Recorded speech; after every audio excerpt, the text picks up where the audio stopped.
Olá, gente, boa tarde. É, Acredito que vocês todos estejam me ouvindo bem, né? E agradeço aí ao professor Ricardo pelo convite mais uma vez. Desta vez, nesta oportunidade, a oficina tem como tema ECA Digital, novas perspectivas e desafios para pesquisadores e profissionais de saúde. Como o professor já me apresentou, eu sou Robert Van de Moura Pedrosa, sou enfermeiro de formação, sou professor no IFPE Campus Pesqueira, no momento licenciado para cursar o doutorado na área de saúde do adolescente, pediatria, como já foi apresentado, pela Universidade de Pernambuco. E aqui também estamos em nome do Grupo de Estudos e Pesquisas em Promoção da Saúde do Adolescente, o GEPSA, que é coordenado, liderado pelo professor Ricardo, e também em nome do Programa de Pós-Graduação em Pediatria da Universidade de Pernambuco, da UPE, né? Motivo do qual estamos desenvolvendo a nossa pesquisa.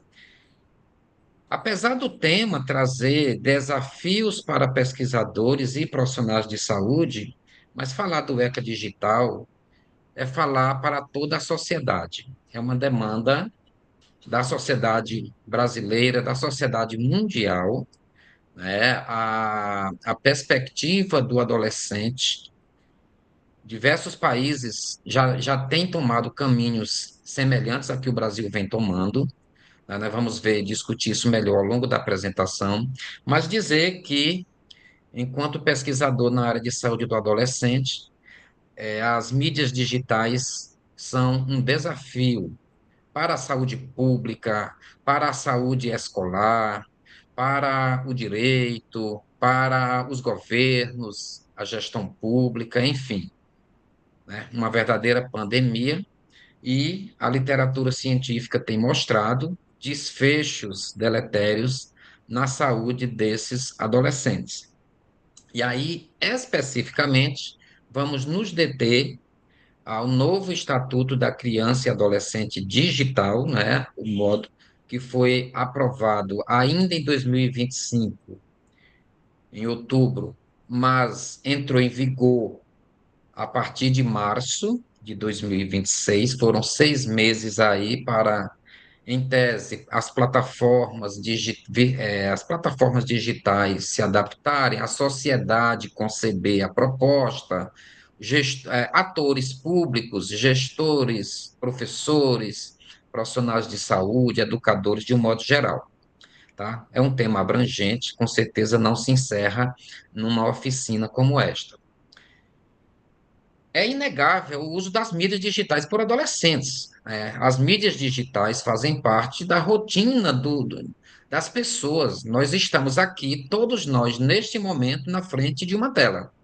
Então, ela tem uma importância muito grande no nosso cotidiano, e não seria diferente para os adolescentes.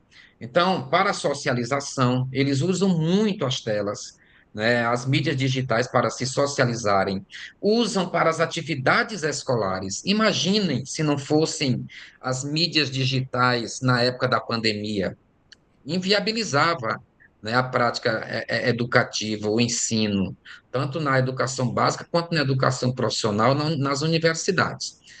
Entretanto, eles usam muito nas atividades recreativas, tá? E aí vem o alerta das entidades de saúde do mundo inteiro, a Organização Mundial da Saúde, a Organização Pan-Americana, as sociedades de pediatria do mundo inteiro, a do Brasil, que é a SBP, a Sociedade Canadense Americana, em consenso, recomendam para uso recreativo o limite de até 2 horas por dia de tela. Então, as telas, elas representam um símbolo da era moderna.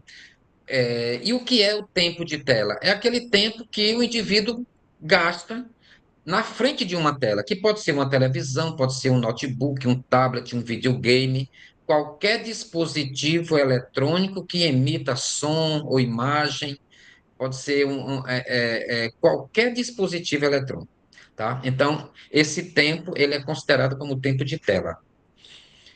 E os adolescentes da nossa era, eles são chamados de nativos digitais. né?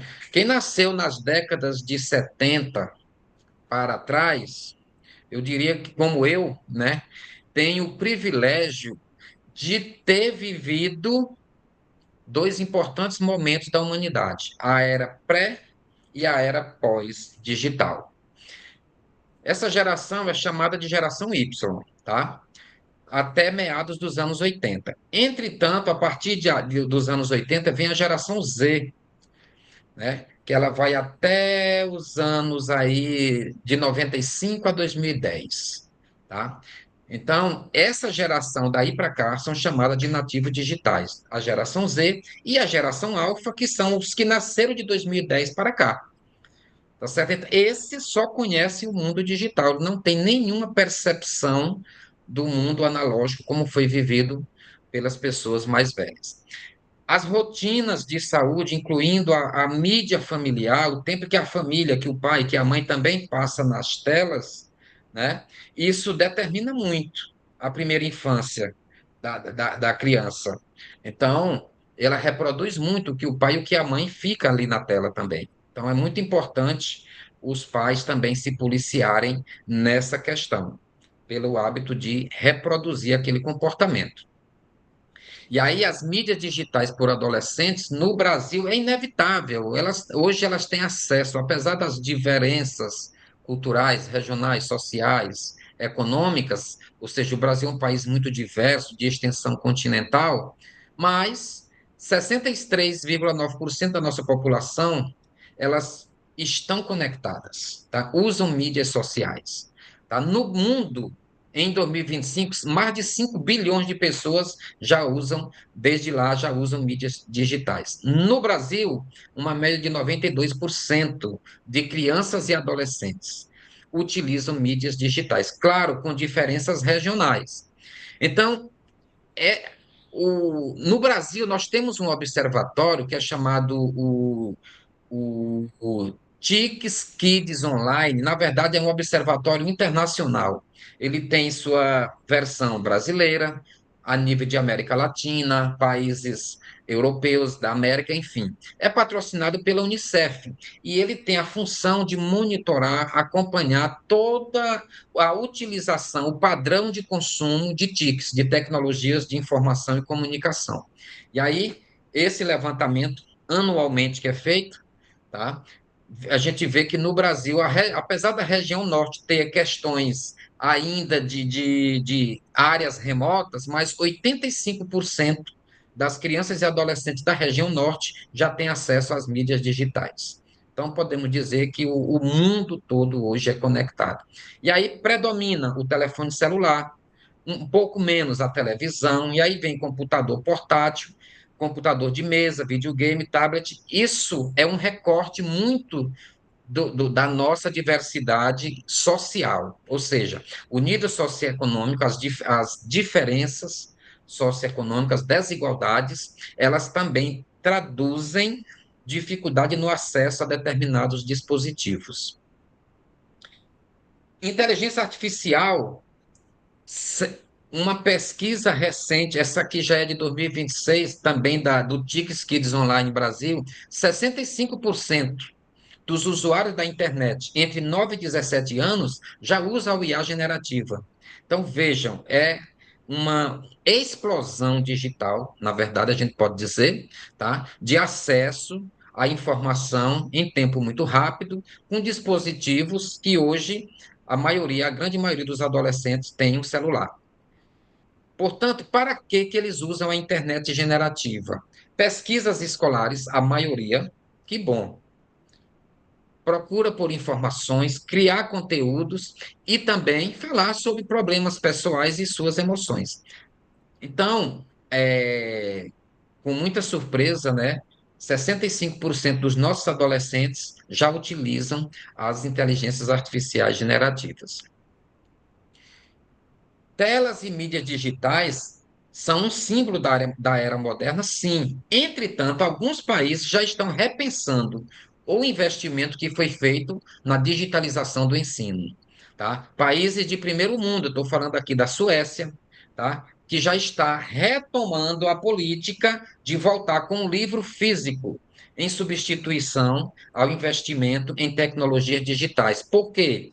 Em função dos indicadores, queda no desempenho da criança em leitura, críticas de especialistas em saúde em relação ao aumento do uso de telas e todos os desfechos, nós, no nosso grupo de pesquisa, pesquisamos qualidade do sono, qualidade de vida, atividade física, bullying, cyberbullying. Então, questões de saúde mental e uma dificuldade dos pais ajudarem os filhos nas tarefas. Aquela tarefa feita rápida para se livrar daquela atribuição e voltar para a tela para desenvolver outras atividades alheias às atividades escolares. Esse é o perfil do adolescente no mundo inteiro, tá? Então, ela está revendo a Suécia, tá? A questão da digitalização integral e voltando o livro físico. Evidências científicas mostram que o benefício do livro físico no desenvolvimento cognitivo dos alunos. Não somente a Suécia, a Austrália restringe as redes sociais para jovens até 16 anos, lá é proibido e a multa lá é milionária, tá? Inclusive incidindo sobre as grandes big techs, as grandes plataformas. Por que que a Austrália decidiu? 96% das crianças de 10 a 15 anos usam redes sociais e 7 em cada 10 já foram expostas a conteúdos sensíveis, seja de pornografia, seja de violência digital, cyberbullying, das mais diversas. Então, é uma exposição muito grande. Uma em cada 7 relatou ter sofrido algum tipo de aliciamento por adultos nas plataformas online. E a Dinamarca já está fazendo a mesma coisa, já está elaborando uma lei muito semelhante à da Austrália. Nova Zelândia adotou uma política semelhante à da Suécia, ou seja, menos tela e mais livro, ou seja, receba o livro na porta. O governo está financiando, o mesmo governo que financiou nos últimos 10 anos computadores e tablet para todos os alunos, eles agora estão voltando, repensando e entregando os livros na casa dos alunos, tá? Então, desculpa, gente, eu falei Nova Zelândia, mas é a Finlândia, tá? Por quê? Porque ela percebeu um rápido processo de digitalização escolar nesses últimos 10 anos. E isso deixou o governo muito preocupado, por quê? Porque o aumento do tempo de telas foi muito expressivo, de uma forma muito rápida, trazendo desfechos na saúde desses adolescentes, desses jovens. E aí já está preparando uma lei, tá certo? Para restringir o uso de dispositivos eletrônicos na escola. Lei esta que nós já temos aqui no Brasil, a partir de 2025, em fevereiro de 2025. Tá? Então, veja que é uma tendência mundial. Outro problema das mídias digitais, o cyberbullying, gente, na era moderna. O que é cyberbullying? É uma forma de violência no ambiente virtual, pode ser uma rede social, um WhatsApp, qualquer aplicativo de mensagem, qualquer plataforma digital, caracterizada por comportamentos agressivos intencionais, que vão desde mensagens ofensivas ou ameaçadoras, divulgação de informações falsas, compartilhamentos indevidos de fotos ou de vídeos que causam constrangimento, exclusão em grupos de WhatsApp, de Telegram, de outras formas de contatos online. E aí, o que é que a Pesquisa Nacional de Saúde do Escolar, a PENSE é uma pesquisa, eu considero a maior pesquisa de base escolar que existe no Brasil com adolescentes, especificamente com adolescentes. Tá? Inicialmente, o governo começou nas capitais, em 2009, depois estendeu para municípios com mais de 100 mil habitantes. Hoje tem uma amostra aí de quase, aproximadamente 12 milhões de jovens que participam da PENS. Então, é uma pesquisa que vão desde comportamentos do adolescente até padrões de saúde bucal, de violência, consumo de álcool, de outras drogas, atividade sexual precoce, então, atividade física. Portanto, é uma pesquisa muito relevante, muito abrangente, que é conduzida pelo IBGE e com o apoio dos Ministérios da Saúde e da Educação. O Departamento de Vigilância em Saúde do Ministério da Saúde é o departamento responsável que acompanha e apoia a pesquisa, e o Ministério da Educação, até porque essa pesquisa é desenvolvida nas escolas, é onde o adolescente se encontra. Então, o cyberbullying ele trouxe resultados preocupantes do cyberbullying, tá? Mais de 12% das crianças sofrem, tá? Tanto em escolas públicas, no maior número, em 13,4%, quanto nas escolas privadas. Predominante um pouco nas meninas, com relação aos meninos, ou seja, 15% nas meninas e 10% nos meninos. Então, as meninas são mais expostas a bullying do que os meninos. Esse resultado está fresquinho, foi o relatório que saiu no mês de março de 2026, referente ao inquérito feito em 2024. Geralmente ele solta entre 1 ano e 2 anos depois. Está lá disponível no site do IBGE. Aí, quais são os danos, né? O bullying, está relacionado com a ansiedade, depressão, isolamento social, risco de autolesão e baixo desempenho escolar. Então, outra coisa que preocupa, qual é a rede de apoio que o sistema educacional brasileiro dispõe para o bullying, para o cyberbullying, para essas crianças? Suporte psicológico, tá? Entretanto, na rede pública, apenas 45,8% das escolas que foram inquiridas na pesquisa dispõem de suporte psicológico. E olhe que a rede privada não fala essas coisas também não, 58,2%, tá? Um pouco mais do que a escola pública. Então, isso é preocupante, que pressupõe pensar a necessidade de psicólogos, assistentes sociais em todas as escolas, públicas e privadas do Brasil. Educação e conscientização, apoio às vítimas. Então, é isso que a escola precisa fazer, tá? Portanto, nós temos ainda, são tantos neologismos na linguagem digital, né?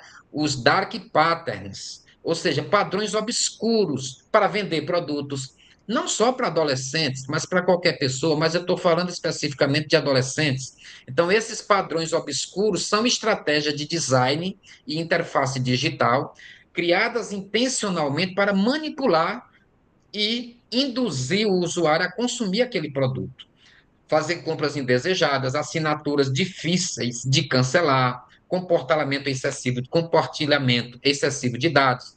Então, exemplos de dark patterns. Cancelamento obscuro. É fácil de você adquirir, você quer cancelar, você não consegue. Precisa ser por telefone, passa para um setor, passa para outro. Preços por gotejamento, o drip pricing, que é isso. Você só vai saber o valor real do produto no final. Ele vai incluindo mais uma coisa, mais um produto ali, no final da compra que você sabe quanto é que vai pagar. Então, isso induz, né, ao erro, a compra indesejada. Falsa urgência, né? Isso seduz muito o adolescente. Tipo assim, apenas um item restante. Ou compra agora ou vai ficar sem o produto. Confirmação manipulativa. Aquela confirmação que quando você diz não, você se sente constrangido. Obrigado, eu não gosto de economizar. Então, é uma resposta. Tipo assim, se você não quer comprar o produto, é porque você não gosta de economizar. É uma situação constrangedora. Preços por gotejamento, já tinha falado, e o Mids Direction, ou seja, você compra um produto, ele abre um link diferente que vai lhe levar a outro produto, né? E oculta opções mais vantajosas. Então, são procedimentos obscuros que hoje os adolescentes estão muito vulneráveis, né? Eu, particularmente, sou pai de adolescente e sei bem o que é isso. Tanto é que a vigilância ela precisa ser constante. Aqui alguns exemplos, tá certo? Você compra um produto, tá lá pedindo para você baixar, só que é download já de outro produto, que você já está em outra plataforma, enfim, aquele tour digital que você faz e acaba comprando muito mais. E o adolescente, no impulso, na sua fase de neurodesenvolvimento, de descoberta, aí ele vai se envolvendo, e daqui a pouco está com sérios problemas, como, por exemplo, o game disorders, ou seja, a síndrome do jogo, né? O Mid Direction, você faz um cadastro para comprar algum produto, por exemplo, E aí você não viu bem miudinho, tá lá já marcado, e você vai cadastrar, só que você já está aceitando ficar recebendo newsletter, e-mails, ou então ofertas de forma assim intempestivas, rotineiras de outros produtos que você não gostaria de comprar. Ou quando, aquele que você não quer, mas você se sente constrangido ao dizer não pela forma que o produto é oferecido. Portanto, pessoal, são desafios da contemporaneidade. A violência, olha, noticiários, isso aqui são diários, tá, gente? Violência e discriminação impactam adolescentes e jovens nas redes sociais. Trabalhos de pesquisa. Esse artigo traz violência nas redes, impactos legais e psicológicos. Então, as redes digitais, as mídias digitais, viraram um campo minado, tá? É um espaço que o adolescente praticamente habita, certo? E ela precisa de configurações, de soluções que dê proteção a esses adolescentes, porque ali ele está constantemente expostos a atos de violência, a pornografia e a comércio de forma insistente e abusiva, obrigando a comprar aquilo que muitas vezes ele nem sabe o que é que está fazendo. E aí, né, violência sexual na internet, noticiário recente, atinge 1 em cada 5 adolescentes no Brasil, tá? Então, é uma prevalência muito alta de violência sexual na internet. Mídias digitais adolescentes, 53% das crianças, o NIC-BR é a plataforma que gerencia o .br, o domínio .br, né? E ele é quem monitora todos os domínios de internet. Mais da metade das crianças e adolescentes viram propaganda de bets na internet. Veja que absurdo. Tá? Então, a que ponto nós chegamos? Matéria do Ministério Público do Mato Grosso: influenciadores mirins continuam promovendo jogos de azar. Alerta o Instituto Alana, que é uma ONG que trabalha na proteção dos direitos do adolescente. Então, gente, nós estamos aí em todo esse cenário, tanto para desfecho na saúde física, na saúde mental, na saúde psicológica, na socialização.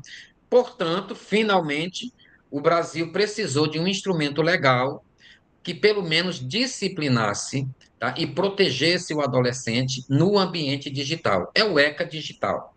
Então, ele está traduzido na Lei 15.211, de 17 de setembro de 2025, dispõe sobre a proteção de crianças e adolescentes em ambientes digitais, que é o Estatuto Digital da Criança e do Adolescente. Ele dialoga com a Lei Geral de Proteção de Dados, com o ECA de 1990, com o Marco Civil da Internet. Então, ele usa essas 3 legislações, são citadas constantemente, tá? E eu quero até dizer a vocês que nesta apresentação, nesta oficina, eu não me preocupei em seguir a ordem artigo por artigo. Eu fui por componente, eu trabalhei por questão, vamos dizer, por bloco, tá, de demanda desse estatuto, conforme as demandas de pesquisa, de saúde e de direito do adolescente. Então, você vai ver eu falar do artigo 18 e daqui a pouco falar do artigo 5.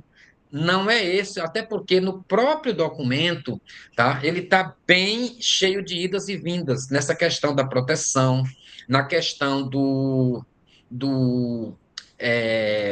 como é que se diz? De respeitar a autonomia progressiva do adolescente e estratégias de segurança e transparência nas plataformas. Então, vira e mexe, o estatuto vai estar sempre nesses pilares. Portanto, né, o Estatuto da Criança e do Adolescente é uma lei que está em vigor, tá? Ele não revoga. O Marco Civil da Internet é de 2014, que disciplina toda a questão das plataformas digitais, do uso da internet no Brasil, e a Lei Geral da Proteção de Dados Pessoais. Toda plataforma digital você vai se identificar, vai criar um login, uma senha, disponibilizar um e-mail, muitas vezes seu CPF. Então, precisa estar resguardado nos ditames da Lei Geral de Proteção de Dados, 13.709. Além de pais, a sociedade, o Estado e as plataformas têm o dever de mitigar os riscos e proteger os adolescentes. Então, o desafio maior é como convencer, tá? E como as plataformas digitais, as big techs, é um debate muito amplo no campo político, no Congresso Nacional e em toda a sociedade, no ambiente acadêmico também, tá? De como essas big techs, essas grandes plataformas devem se comportar no sentido de proteger o adolescente. E o ECA Digital, ele traz considerações importantes, dentre elas, garantia da proteção de todos os menores de 18 anos em ambientes digitais. Fundamenta-se no princípio do melhor interesse da criança e do adolescente. É o que vai prevalecer sempre, tá? O melhor interesse. E ela traz um princípio importante que não é só apenas material, conteúdo que é produzido para adolescente. Qualquer material que é passível de ser acessado por um adolescente ou por uma criança, ele está no arcabouço desta lei.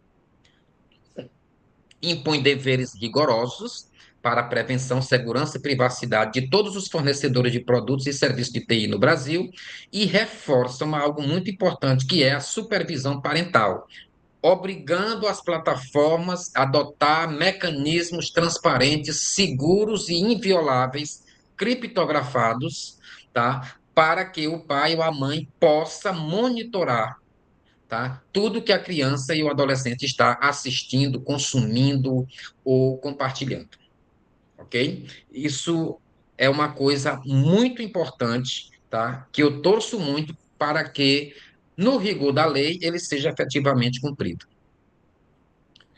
E aí, onde está o paradoxo? Uma criança, um adolescente, um ser humano em processo de desenvolvimento, uma neuroplasticidade, formação de novas conexões neurológicas muito rápidas e muito amplas, tá? Uma necessidade de aceitação no seu meio social onde ele vive, entre os pares, e, de outro lado, o design das plataformas digitais, que a preocupação é engajamento, compartilhamento, venda, likes, tá? Ou seja, aí nós estamos diante de um terreno tenebroso, né? Aquela criança, aquele adolescente querendo se descobrir, né? Querendo descobrir o mundo, e ali na frente dele as plataformas mostrando essas aparentes possibilidades dessa criança, desse adolescente descobrir. Então, é um processo de desenvolvimento biopsicossocial, ele busca por validação social, tá? O adolescente posta uma coisa, ele vai ver logo quantos já curtiram, quantas likes já teve, fica triste quando ninguém curte, chora. Então, tudo isso matéria desse produtivismo consumista na era digital moderna. E lembrando que nessa fase de desenvolvimento ele passa por muita vulnerabilidade emocional. Os padrões emocionais do adolescente são muito lábeis, tá? De um estado de bom humor, ele passa muito facilmente para um estado de mau humor, dadas todas as transformações endócrinas e metabólicas que ele está passando neste momento. E a plataforma projetada para hiperengajamento, perfilamento comportamental, que desde já, eu já adianto aqui, que o ECA Digital proíbe em qualquer situação, em se tratando de adolescente, o que é perfilamento? É aquele estudo do perfil, uma análise de perfil a partir das informações do tratamento dos dados para designar, para o algoritmo identificar se aquele adolescente gosta de consumir isso, o que é que ele gosta de postar, tá? É um stalker, mas muito mais aperfeiçoado que o algoritmo faz. Isso é proibido, assim, de forma categórica pela lei, pelo ECA Digital. E retenção infinita de atenção. Um produto, um novo produto, vende mais outro produto inerente àquele e ele vai consumindo, tá? E daqui a pouco são 2 horas, são 3 horas, são 6 horas, 7, 8 horas na tela, ok? Então, esse é o grande paradoxo, tá? Que é um desafio que o ECA Digital precisa transpor, vamos dizer assim. Mas antes do ECA, né? Como era a privacidade? O ônus era do adolescente em desligar as configurações ocultas. Tá? Com o ECA digital, a privacidade precisa ser por padrão, minimizado via API. O que é API? É uma sigla em inglês, é a interface entre um software e outro, tá? Que permite a comunicabilidade entre diversas mídias digitais ao mesmo tempo. Então, nesta interface, tá? As plataformas precisam adotar mecanismos de privacidade, que a gente vai já detalhar.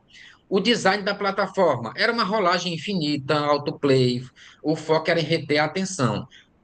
Hoje, com o ECA Digital, proíbe design que induza o uso compulsivo.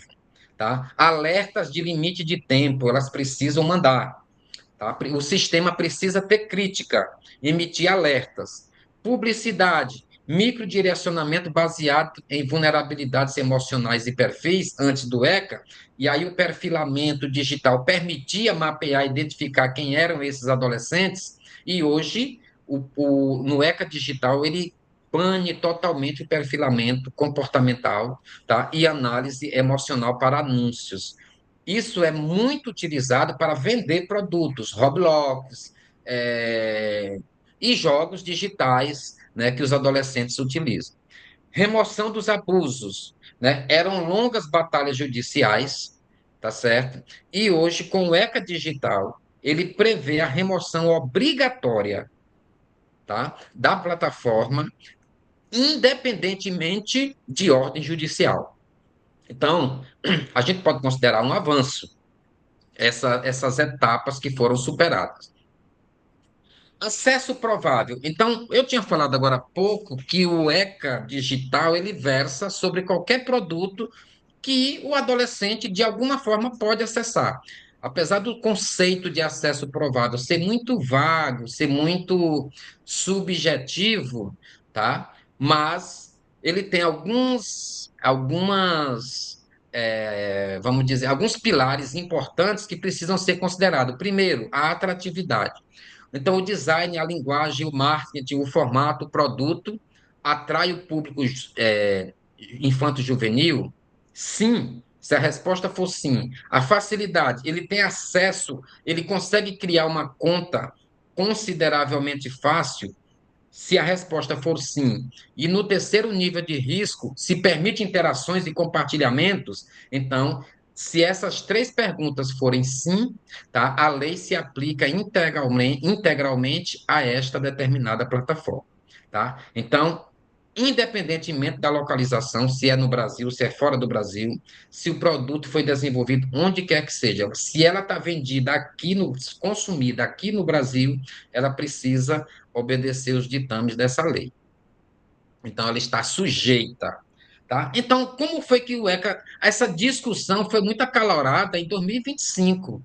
Tá? Os riscos, considerando os riscos na internet para crianças e adolescentes, tais como adultização, exploração sexual, conteúdo inadequado, violência, por exemplo, cyberbullying e manipulação algorítmica. Né? Então, lembramos bem da figura do Felca, tá? Que fez uma denúncia bombástica. Esse debate foi muito aquecido a partir desse vídeo, que trouxe o tema da adultização para o debate público, midiático, mas ele também passou a compor o debate político. Foi parar lá no Congresso Nacional, onde correram, já estava lá o ECA digital, já vinha sendo discutido há um bom tempo, e aí esse fato, tá, impulsionou bastante deu celeridade, vamos dizer assim, ao trâmite da lei. Tá? Então, no vídeo, ele descreve, por exemplo, como os algoritmos das redes sociais são utilizados para promover conteúdos sexuais inadequados para esse público de criança e adolescente, o processo de adultização da criança. Aí, isso foi um marco que eu diria fundamental para que os nossos ilustres deputados e senadores tirassem da gaveta e debatessem o projeto. Quais são dois grandes pilares do ECA digital? Primeiro, a proteção integral, que já vem desde a versão primeira da lei desde 1990, tá? E mais agora, no artigo 29, as plataformas devem adotar barreiras contra exploração comercial, violência, coleta abusiva de dados, independente do consentimento do adolescente. Segundo pilar, a autonomia progressiva. Esse adolescente, tá? Uma coisa é um adolescente de 10 anos, outra coisa é um adolescente de 18 anos, tá? Então, eles têm um nível de linguagem, necessidade de interação, discernimento muito diferentes. São poucos anos que distanciam, mas que no curso do desenvolvimento humano é uma diferença gigantesca. Tá? Então, a autonomia progressiva, à medida que ele vai pisando no acelerador, ele vai entendendo, tá certo? As suas responsabilidades também. Isso está no artigo 10 do ECA Digital. E aí não é só o Brasil, tá, gente? Os Estados Unidos, lá em 98, tá? Já tinha, com várias outras revisões, já tinha elaborado uma lei semelhante. A Austrália, em 2021, o Reino Unido, tá? A União Europeia. Então, é uma discussão que não é exclusiva do Brasil. Nós temos problemas de manipulação da grande mídia, isso é fato, isso é histórico, é cultural, infelizmente, né? Dominadas por grandes grupos econômicos, que faz a sociedade pensar que esse debate é só no Brasil, tá? E como se nós não, se a sociedade não tivesse acesso à informação. Então, é um debate, gente, mundial. As big techs, eles passam por questões, demandas judiciais, em praticamente todos os grandes, né, importantes países, tá? Na Europa, na América Latina, na Ásia, enfim.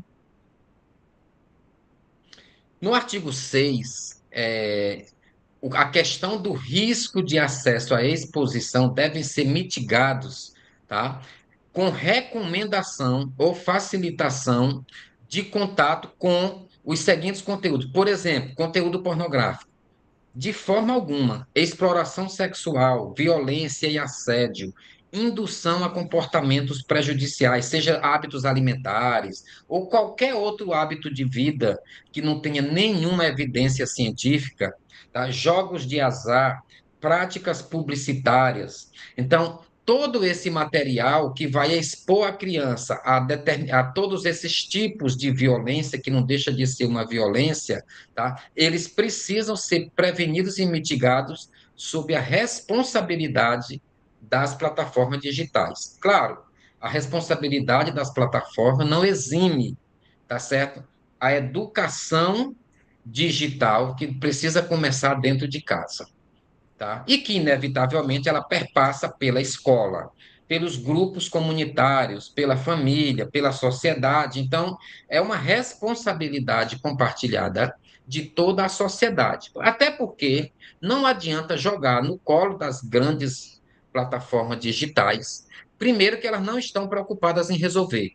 Segundo, que muito provavelmente elas não vão conseguir resolver sem o apoio de toda a sociedade, tá? Proteção por padrão, tá? Esse princípio fundamental, tá? Ele tem 5 pilares importantes que nós não podemos deixar de considerar. O primeiro pilar é a identidade e acesso. Logo mais adiante, eu vou detalhar um pouquinho cada um.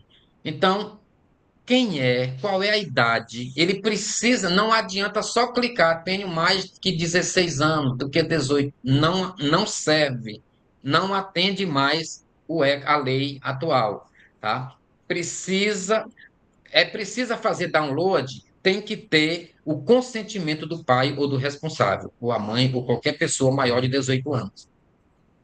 A arquitetura da plataforma, ela precisa ser convidativa, sim, mas ela não pode ser indutiva para a criança e o adolescente consumir compulsivamente. O dashboard parental, isso aqui é importante, tá? A questão dos pais terem mecanismos para monitorar tudo o que a criança e o adolescente está consumindo, visualizando, compartilhando.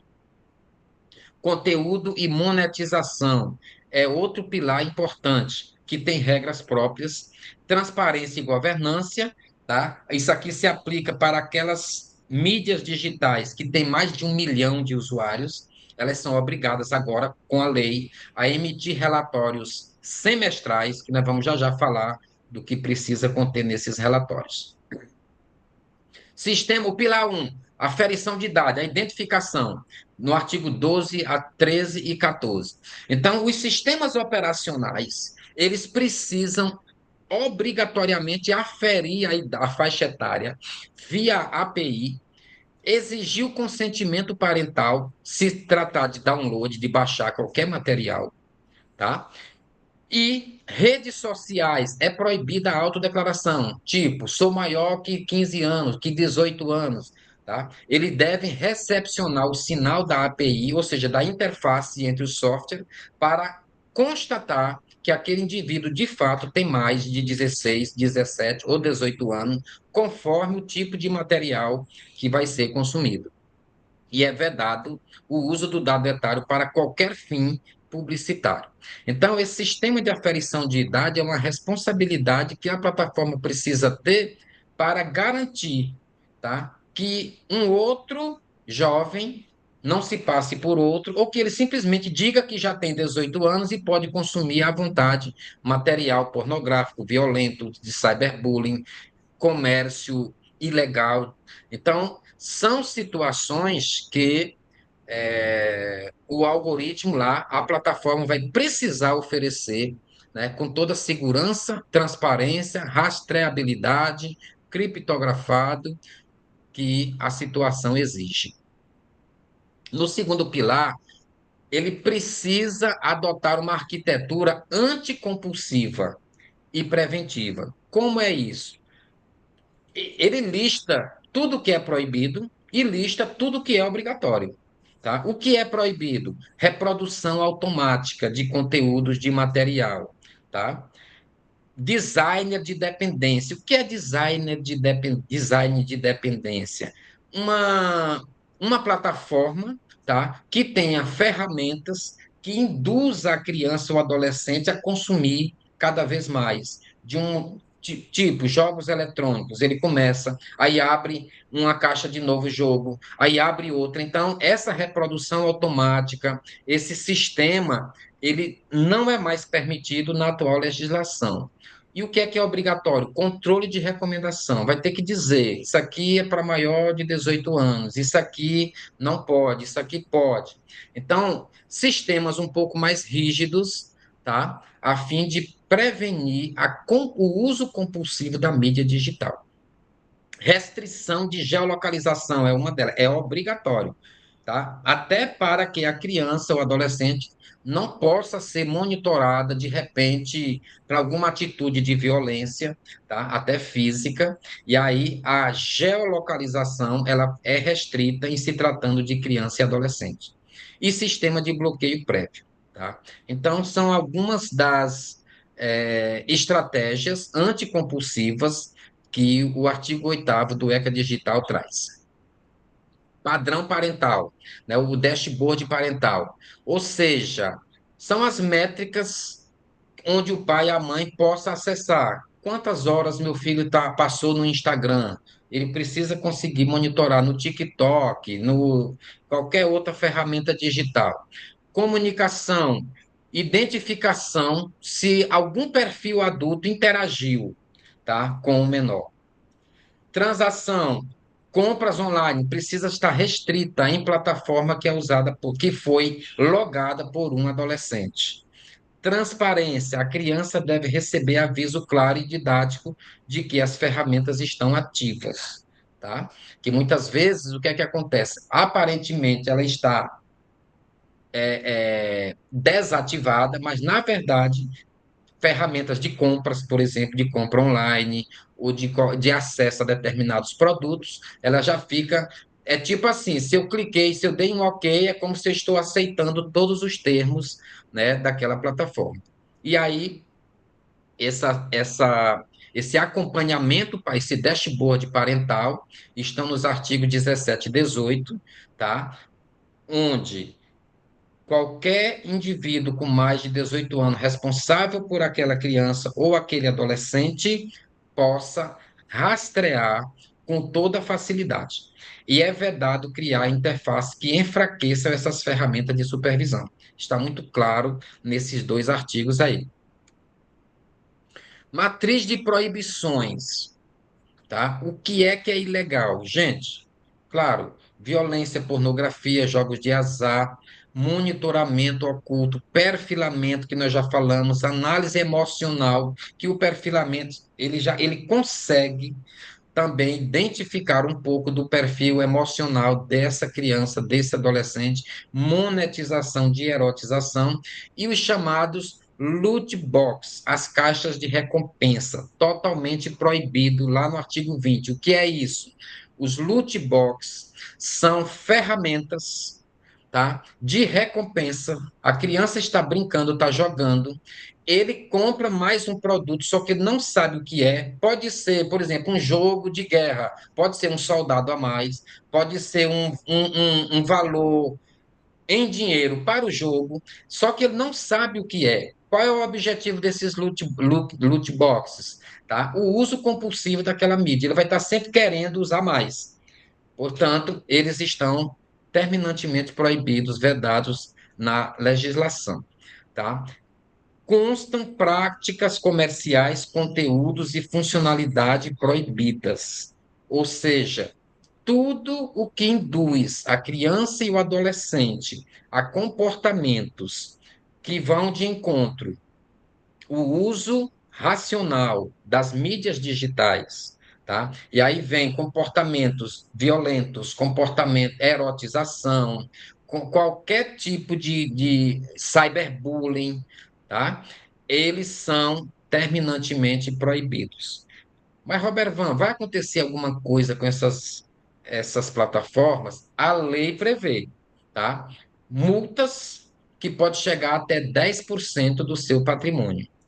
No Brasil, essa multa não pode passar de 50 milhões de reais, tá? Então, se fizer como a Austrália está fazendo, se realmente vingar, acredito que nós temos aí uma potencial, pelo menos no médio prazo, de ter um controle bem maior dessas mídias digitais.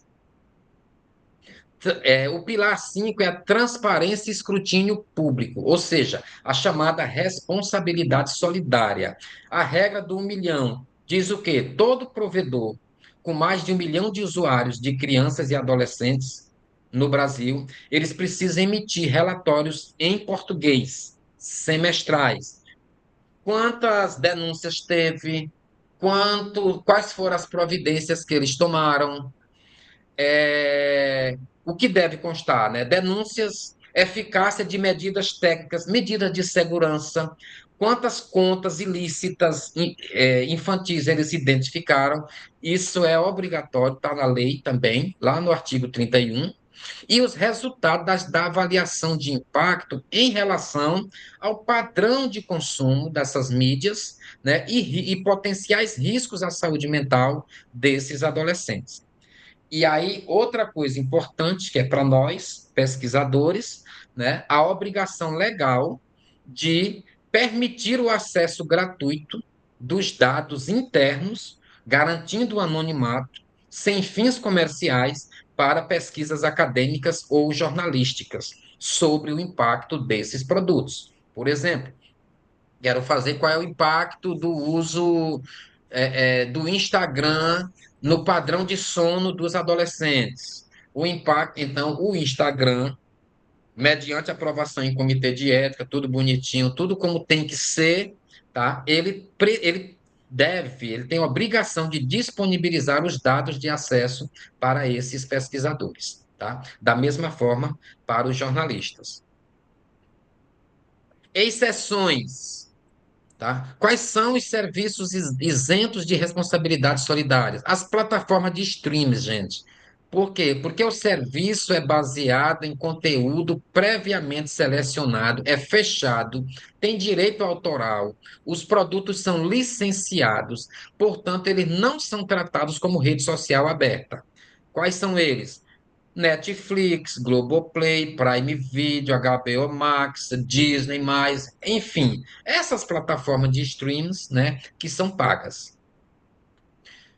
outras condições cumulativas para a isenção da responsabilidade solidária. Observar rigorosamente a classificação indicativa oficial do governo. Se aquele produto é para maior de 18, se é para maior de 14, maior de 12, tá? Além não é só ser uma plataforma de streaming, oferecer transparência, disponibilizar mecanismos de mediação parental e manter canais para denúncia, tá? Então, essas são as situações, a lei é proporcional, né, à capacidade que cada um tem de intervir no conteúdo. Um sistema um pouco mais fechado, né, mais restrito, com licença, claro que ele não vai ter o mesmo tratamento de uma rede aberta feito Instagram, Facebook, WhatsApp, por exemplo. E aí, nos princípios da proteção de dados, né, ele fala muito na proteção dos dados do adolescente, da proteção integral, que deve estar à frente dos interesses comerciais da plataforma, né? A privacidade por padrão, ou seja, os produtos concebidos com máxima proteção à privacidade por padrão, restrição à coleta de geolocalização, tá? E principalmente dados desnecessários, dados sensíveis desses adolescentes, não pode ser disponibilizado de forma alguma, verificação etária e autonomia progressiva, né? Nós já tínhamos falado lá adiante, mas todas as redes que são e que ou que podem ser utilizadas por adolescentes, tá? Ela, a partir desta lei, obrigatoriamente precisa verificar a idade. É uma rede que ele baixa download, baixa material, compartilha, em menos de 16 anos, precisa do termo de consentimento de um pai, de uma mãe ou de um responsável. Tipologia das plataformas, as redes sociais, né? Aquelas redes que nós conhecemos. Vamos pensar o Instagram, o Snapchat, TikTok, enfim. Menor de 16 anos, a conta ela só pode ser criada se for vinculada a um responsável legal. Então, a criança ou adolescente de 16 anos, ela ela precisa estar adaptada para ela sozinha não conseguir mais criar uma conta no Instagram. Só se tiver um adulto vinculado a ela. Jogos eletrônicos, proibição das caixas de recompensa, né, nós já falamos, né, são sistemas compulsivos de oferta de produto. Interação via chat ou voz, só mediante consentimento. Sistemas operacionais e lojas, principalmente para vendas na internet, checagem da idade via API, pela interface, consentimento parental para download, produtos de monitoramento, aplicativo de controle parental devem garantir a criptografia inviolável, ou seja, o pai, a mãe, o responsável, quem quer que seja, precisa ter acesso fácil para monitorar o padrão de consumo daquele produto que o jovem, a criança ou adolescente está consumindo, com toda a transparência e segurança. Princípio de governança e sanções, ou seja, a plataforma foi denunciada, não cumpriu, não derrubou material, não retirou aquela postagem. Primeiro nível, advertência, e vai ter 30 dias para adotar as medidas corretivas. No segundo nível, multas severas que podem chegar até 10% do faturamento, limitada a 50 milhões por infração. Nível 3, suspensão temporária, bloqueio de IPs e interrupção das atividades no Brasil via provedores de infraestrutura. Isso aí a Anatel, ela tem poder, a gente já viu muitos casos, né, onde a justiça determina que a Anatel proíba o acesso da rede tal por fulano, por cicrano, por cicrano. Então, são mecanismos, tá certo, legais de suspensão dessas plataformas. E o nível 4 é a proibição total, banir aquela plataforma no país. Atenção crítica nos artigos 35 e 40. Isso aqui é um debate. Todos nós sabemos que esse debate permeia muito o debate político no Brasil. Empresas estrangeiras são obrigadas a manter representante legal no país. a filial ou o escritório no Brasil vai responder solidariamente pelo pagamento de qualquer multa que essa empresa, que essa plataforma for incumbida mediante qualquer uma infração diante dos termos que nós já trouxemos aqui. Então, isso aí agora ficou claro, tá? Ficou bem da segurança jurídica para esse determinado tipo de procedimento. Remoção de conteúdos. Quando há determinação, primeiro, se for aqueles conteúdos graves que nós já falamos, violência, sexualização ou pornografia, cyberbullying, qualquer situação constrangedora ou violência física ou psicológica, a vítima faz a notificação e a empresa envolvida, tá? A plataforma precisa remover imediatamente aquele conteúdo, tá? Isso não precisa de ordem judicial. Isso ficou muito claro. Quais são as situações? Exploração sexual, violência, cyberbullying, incitação à automutilação ou venda de produto proibido. Não precisa de ordem judicial. Para o caso de abuso ou exploração, a empresa é obrigada a preservar esses dados e comunicar às autoridades competentes. Ou seja, se tem um perfil com atitude violenta ou ameaçadora para outro via plataforma digital, aquela plataforma ela não pode desfazer desse dado. Qual foi o IP, de quem é o CPF, onde mora, os dados dele precisam ser preservados para serem entregues às autoridades. E o claro que ela vai ter direito ao contraditório, né? O usuário que postou tem direito à notificação, vai ter direito à ampla defesa ao recurso, tá? Mas o conteúdo deve ser removido preventivamente. Então, esse é o fluxo que está lá no artigo 29, referente à remoção de conteúdos. E agora, a pesquisa, né? E para a pesquisa, quais são as implicações do ECA digital para a pesquisa, para nós profissionais de saúde? Bom, considerando alguns princípios da lei, né? Barreira entre proteção e acesso, primeiro é um dos pilares do ECA digital, rigidez no consentimento, anonimação de dados, né? Pode trazer vamos dizer, uma segurança no ponto de vista ético, com certeza, é um avanço, mas pode trazer também apagões estatísticos. Estaremos à mercê da plataforma disponibilizar os dados desses adolescentes com os quais estamos pesquisando. Restrição ao tratamento de dados sensíveis, ou seja, o rigor para uso de dados biométricos e comportamentais. Por exemplo, nosso grupo de pesquisa, pesquisamos sobre tempo de tela, tá? Então, se nós fazemos a nossa pesquisa, ela é através de instrumentos, né, auto-aplicados, ele responde.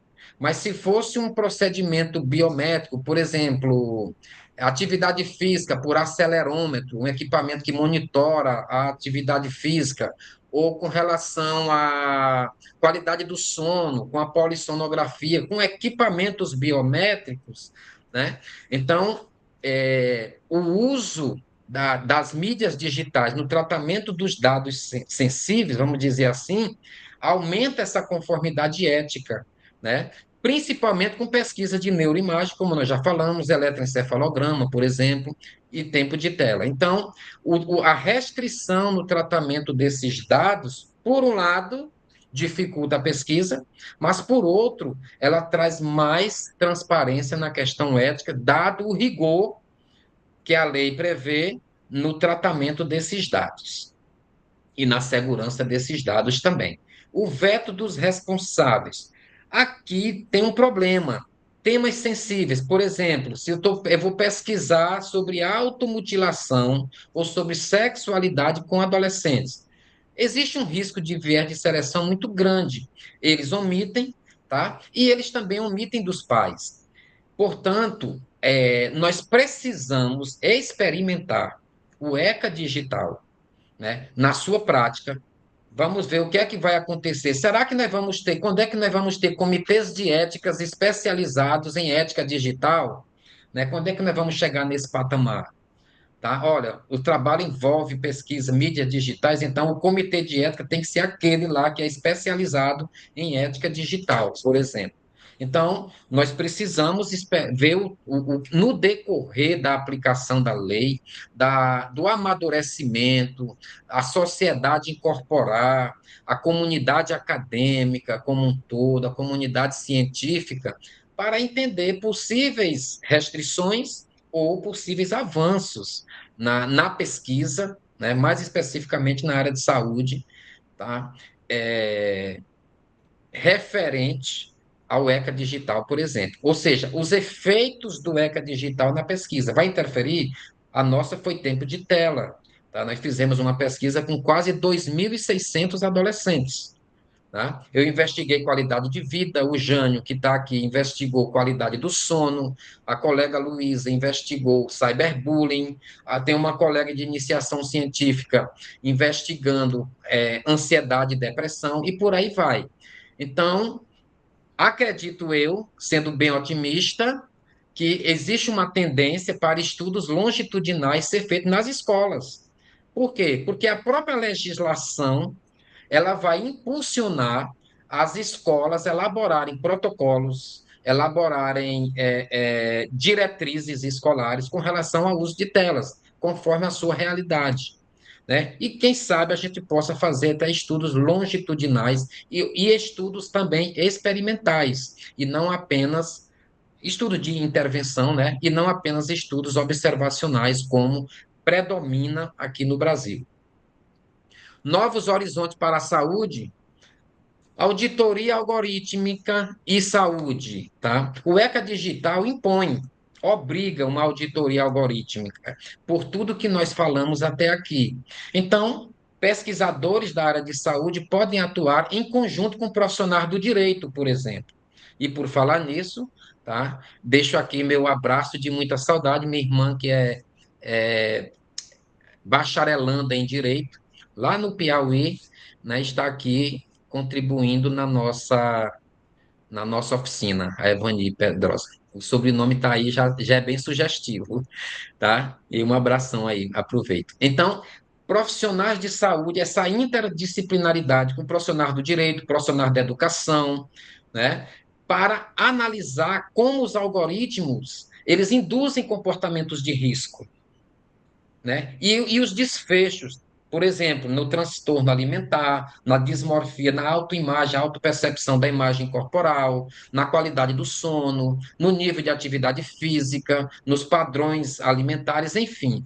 Então, a auditoria algorítmica pode trazer, abrir portas para pesquisas futuras, né? Pesquisas assim com muito rigor metodológico, que vai contribuir muito para o desenvolvimento da pesquisa. O fomento à pesquisa em mídia digital. A lei impulsiona a criação de protocolos de intervenção nas escolas. Então, vai permitir que a área da saúde desenvolva estudos de coorte, para medir, por exemplo, a eficácia da educação digital como fator de proteção para a saúde mental. Estou trazendo aqui possibilidades, tá? Com base nos ditames do ECA Digital. E, por fim, a transparência compulsória, né? A lei obriga os relatórios, principalmente as big techs, que tem mais de 1 milhão de usuários, e aí as universidades podem pleitear os acessos aos metadados, né? Eles têm essa prerrogativa legal, a universidade tem essa prerrogativa, está lá na lei, e as plataformas são obrigadas a disponibilizar esses dados para fins de pesquisa. Então, o que é que isso quer dizer? Bom, esses metadados eram exclusivos deles, da rede social, mas agora vai permitir, por exemplo, fazer análise de correlação entre uso de tela e desfechos na saúde mental, na ansiedade, na depressão, na qualidade do sono, na dor lombar, em vários outros desfechos na saúde dos adolescentes. Então, são perspectivas futuras que o ECA Digital pode contribuir com a pesquisa.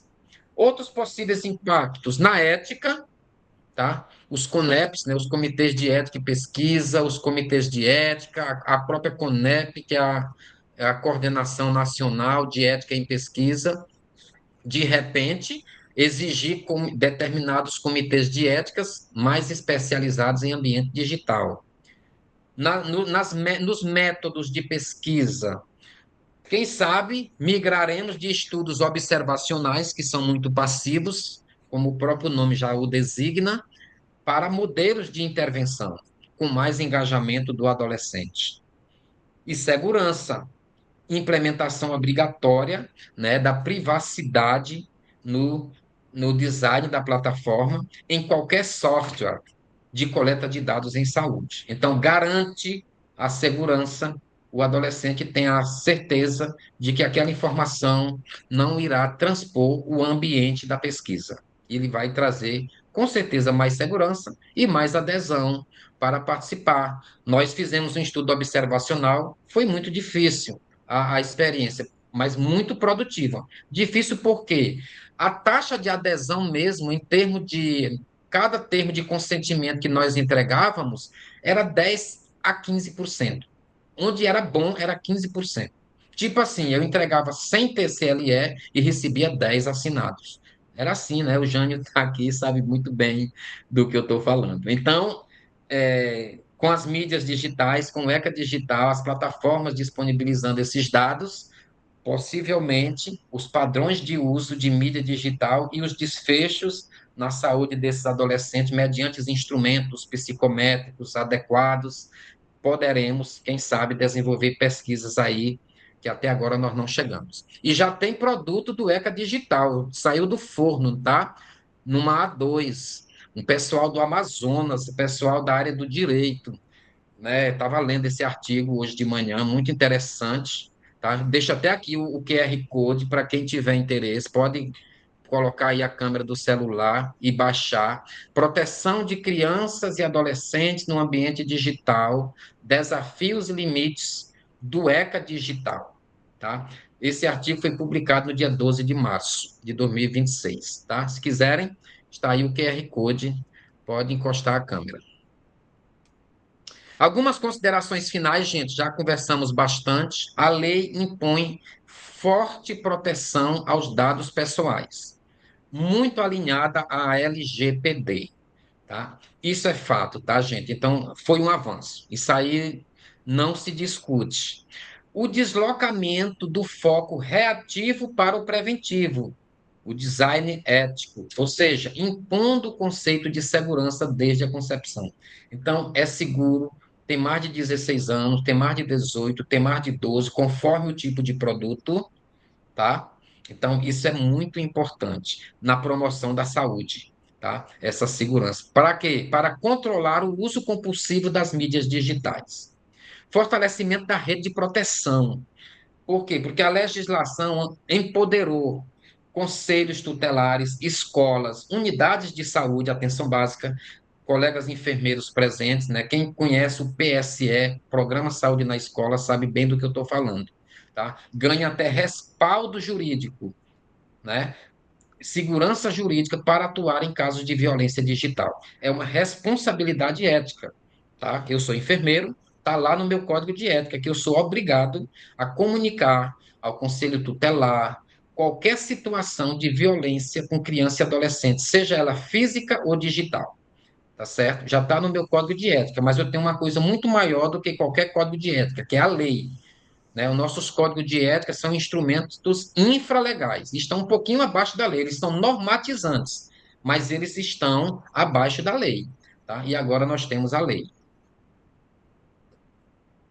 A lei não deve ser vista apenas como uma norma restritiva, mas eu vejo a lei como uma ferramenta de saúde pública, tá? Reconhecendo que o ambiente digital é onde o adolescente habita hoje por muito tempo.